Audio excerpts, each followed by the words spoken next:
논어에서 제9편 자한편 27장의 내용을 구글 노트북 LM AI에게 양심 분석을 시켰다. 질문. 공자께서 말씀하셨다. 날씨가 추워진 뒤에야 소나무와 잣나무가 뒤늦게 시든다는 것을 알게 된다. 위의 공자의 말씀을 양심의 원리로 분석해줘. 답변. 평소에는 잘 드러나지 않던 본 모습이 추위가 의미하는 시련과 역경 속에서 비로소 명확하게 드러난다는 의미로 해석할 수 있습니다. 이 말씀을 양심의 원리인 깨어있음, 성실, 예절, 지혜, 사랑, 정의로 분석해 보겠습니다. 제시된 자료에 따르면 양심을 구성하는 6가지 주요 원리는 인간이 어떤 선택을 해야 할 때 직접적으로 영향을 주는 가장 중요한 원리들입니다. 이 원리들 중에서 공자의 말씀을 가장 잘 설명하는 요소는 지혜와 성실, 그리고 깨어있음입니다. 1. 깨어있음의 원리.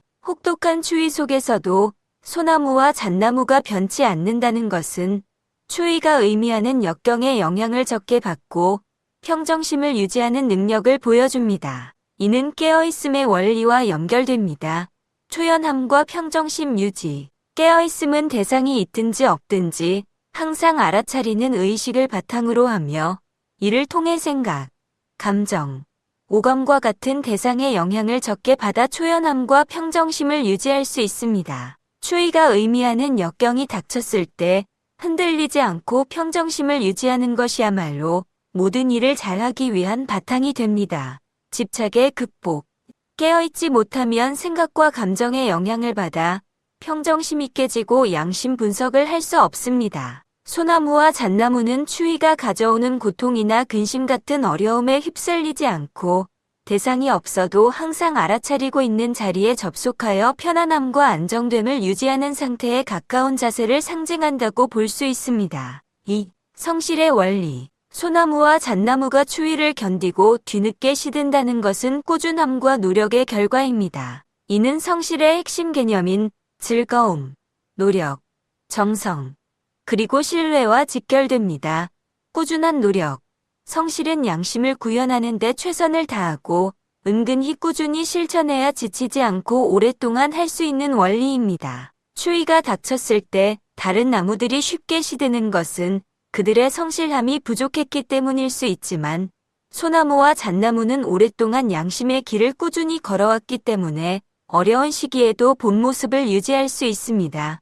군자의 길. 성실과 관련된 공자의 명언 중 군자는 양심의 길을 따라 걷다가 길 위에서 죽어야 하니 나도 그만둘 수가 없다는 말은 소나무와 잣나무가 상징하는 변치 않는 본 모습과 정성을 잘 나타냅니다. 3. 지혜의 원리. 소나무와 잣나무의 비유에서 알게 된다는 깨달음은 지혜의 원리와 깊이 연결됩니다. 지혜의 핵심 개념은 자명함과 찜찜함을 구분하는 분별이며 이를 통해 올바른 선택과 판단을 내릴 수 있습니다.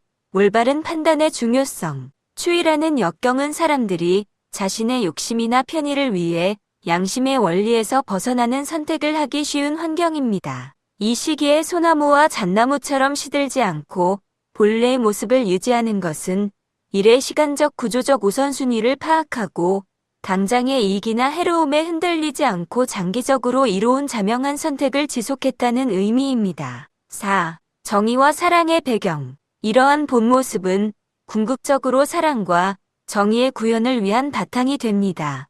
정의. 정의는 인간 사회를 유지하기 위한 최소한의 기준이며 내가 당하기 싫은 것을 남에게 가하지 않는 절제의 원리입니다. 추위 속에서도 소나무의 푸르름이 의미하는 자신의 기준과 원칙을 굳건히 지킨다는 것은 상황이 어렵더라도 정의로운 삶의 기준을 포기하지 않았음을 의미합니다. 역경의 역할. 공자의 말씀은 역경이 닥쳤을 때야말로 진정한 덕이 드러나는 시기임을 강조합니다. 유교에서는 양심의 원리를 도라고 하고 선한 법칙을 구현하는 것을 덕이라고 하는데 소나무와 잣나무는 추위라는 조건 속에서 그 덕을 드러내는 존재인 것입니다.